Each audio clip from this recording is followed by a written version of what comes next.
আসসালামু আলাইকুম। সকাল ৯টা বেজে ২৫ মিনিট। আজ বুধবার। বাংলাদেশ বেতার, কক্সবাজার। স্থানীয় খবরে স্বাগত জানাচ্ছি শামীম আক্তার। গাছ কাটতে অনুমতি লাগবে বলে এক ঐতিহাসিক রায় দিয়েছেন হাইকোর্ট। তবে গ্রাম পর্যায়ে ব্যক্তি মালিকানার গাছ কাটতে অনুমতি লাগবে না বলে জানিয়েছেন রিটের পক্ষের আইনজীবী।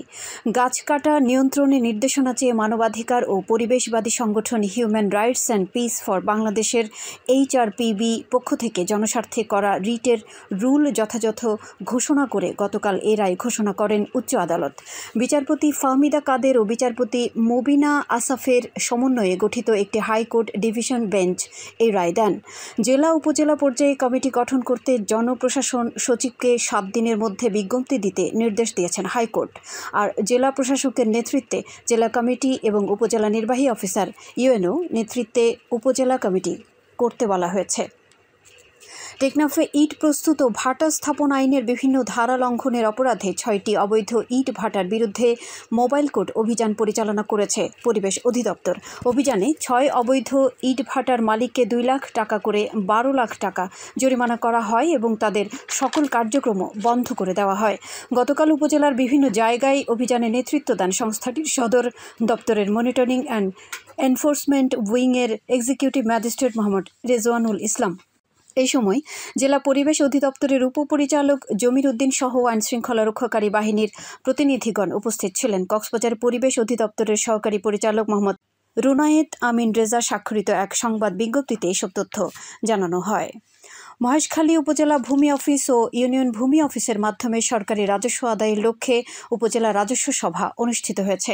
গতকাল সন্ধ্যায় উপজেলা নির্বাহী কর্মকর্তার কার্যালয়ে এ সভার আয়োজন করে উপজেলা প্রশাসন। এতে সভাপতিত্ব করেন উপজেলা নির্বাহী কর্মকর্তা মোহাম্মদ হেদায়েতুল্লাহ। তিনি বলেন, সরকারি রাজস্ব আদায়ে ইউনিয়ন ভূমি কর্মকর্তাদের আরও আন্তরিক হতে হবে। এ সময় উপজেলা সহকারী কমিশনার ভূমি দীপক ত্রিপুরা ও ইউনিয়ন ভূমি কর্মকর্তা সহ সংশ্লিষ্টরা উপস্থিত ছিলেন। টেকনাফে নীলার নাফ নদী সংলগ্ন চৌধুরীপাড়া এলাকা থেকে মালিকবিহীন 1,20,000 পিস ইয়াবা জব্দ করেছে বিজিবি। এ সময় বিজিবির উপস্থিতি টের পেয়ে পালিয়ে যায় 2 মাদক কারবারি। টেকনাফ ব্যাটালিয়ন 2 বিজিবির অধিনায়ক লেফটেন্যান্ট কর্নেল আশিকুর রহমান জানান, মিয়ানমার থেকে মাদকের একটি বড় চালান বাংলাদেশে আসতে পারে এমন তথ্যের ভিত্তিতে গতকাল ওই এলাকায় কৌশলগত অবস্থান নেয় বিজিবি। 2 জন ব্যক্তি নাফ নদের অপর পার্শ্ব হতে সীমান্তের শূন্য লাইন অতিক্রম করে চৌধুরীপাড়া গ্রামের দিকে অগ্রসর হলে আগে থেকে ওত পেতে থাকা বিজিবি সদস্যরা তাদেরকে চ্যালেঞ্জ করলে তারা দ্রুত পালিয়ে যায়। পরে ওই এলাকায় অনুসন্ধান চালিয়ে মাদক কারবারিদের ফেলে যাওয়া 2টি প্লাস্টিকের ব্যাগের ভেতর থেকে এসব ইয়াবা উদ্ধার করা হয় বলে জানান বিজিবির এ কর্মকর্তা। কক্সবাজারে প্রতিবন্ধীদের মাঝে শীত বস্ত্র বিতরণ করা হয়েছে। গতকাল সদর উপজেলার ঝিলংজা ইউনিয়নের পূর্ব কলাতলী চন্দ্রিয়াম এলাকায় প্রায় শতাধিক প্রতিবন্ধীকে এসব শীত বস্ত্র বিতরণের আয়োজন করে একটি বেসরকারি সংস্থা। সদর উপজেলা নির্বাহী কর্মকর্তা নীলুফা ইয়াসমিন চৌধুরী প্রধান অতিথি হিসেবে এসব শীত বস্ত্র বিতরণ করেন। এ সময় উপকারভোগী সহ সংশ্লিষ্ট সংস্থার কর্মকর্তাগণ উপস্থিত ছিলেন।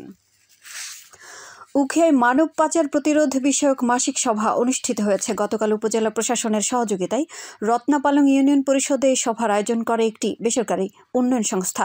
এতে সভাপতিত্ব করেন উপজেলার প্যানেল চেয়ারম্যান মুক্তার আহমদ। সভায় প্রতারক চক্রের খপ্পরে পড়ে মানব পাচারের শিকার ক্ষতিগ্রস্ত পরিবারকে পুনর্বাসন এবং বিদেশে চাকরি করতে ইচ্ছুক যুবকদের দক্ষতা অর্জনে প্রশিক্ষণ দেওয়ার সিদ্ধান্ত নেওয়া হয়েছে। এ সময় সরকারি কর্মকর্তা, জনপ্রতিনিধি, ইমাম, শিক্ষক সহ অন্যান্যরা উপস্থিত ছিলেন। আবহাওয়া এখন জানিয়ে দিচ্ছি বাঁকখালী নদীর মোহনা ও সংলগ্ন এলাকার সামুদ্রিক জোয়ার ভাটার সময়সূচি। আজ ভাটা শুরু হবে সকাল 10টা 25 মিনিটে, চলবে বিকেল 4টা 46 মিনিট পর্যন্ত। সবশেষে পর্যটক বার্তা। পর্যটন নগরী কক্সবাজারে আগত ভ্রমণ পিয়াসুদের সাগরের পানিতে নামার পূর্বে সাবধানতা অবলম্বন করার জন্য অনুরোধ করা হচ্ছে। যারা সাঁতারে দক্ষ নন তাদের পানিতে বেশি দূর যাওয়া উচিত নয়। ভাটার সময় স্রোতের সাগরমুখী টান প্রবল হওয়ায় সাগরের গভীরে ভেসে যাওয়া এমনকি প্রাণহানির আশঙ্কা থাকে। সেই সাথে পর্যটকদের স্বাস্থ্যবিধি মেনে চলার পরামর্শ দেওয়া হচ্ছে। খবর শেষ হলো। আমাদের পরবর্তী খবর প্রচারিত হবে আজ দুপুর 2টা বেজে 55 মিনিটে।